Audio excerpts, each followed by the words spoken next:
Ababaka okugwangana Malaka kiddiridde ssentebe w'akakiiko k'ebyokulonda mu NRM Tango Doi okuyita ababaka ababadde ku mukolo guno okweyanjulira abantu nga wano omubaka w'e Katakwi Peter Ogwanga wasitukidde n'ategeeza ng'ababaka mu kitundu kye bwe basusse okweyawulamu nga kye kiseera beegatte ekintu ekiwakanyiziddwa ababaka ab'enjawulo.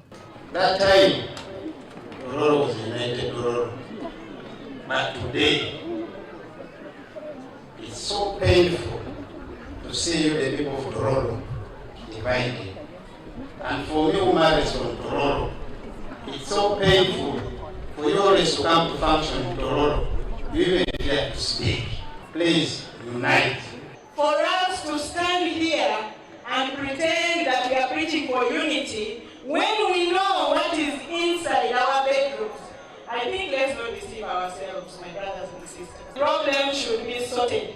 We will not alienate anyone. It will even strengthen our bond, and we shall have services get closer to us, and we shall not enjoy this weekend and enjoy Tororo well without these problems. Wano omubaka wa Budama West Oboth abaanukudde n'ategeeza ng'ekibuga ky'e Tororo bwe kirimu abantu ab'amawanga ag'enjawulo era nga kiswaza okulaba ng'abantu ababakiikirira beeyawulamu. The Bible tells us the beauty of unity, how good, how precious, how glorious is when the brethren, the brothers and sisters work together in unity.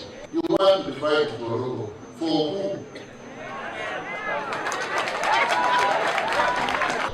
Whatever people run from also.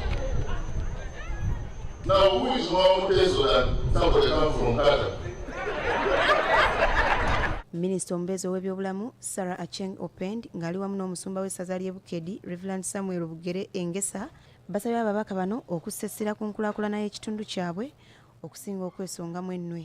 I won't get into the politics that has been mentioned here. I am here as an example that we need to work together. And that's why I had to come here. I and Honorable Yeri were on different fronts. He did not support me in the last elections, and naturally, since he did not support me, I also didn't support him. But I'm here.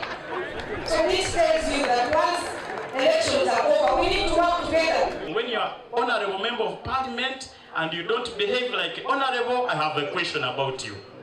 You have a case to answer, Akiwan.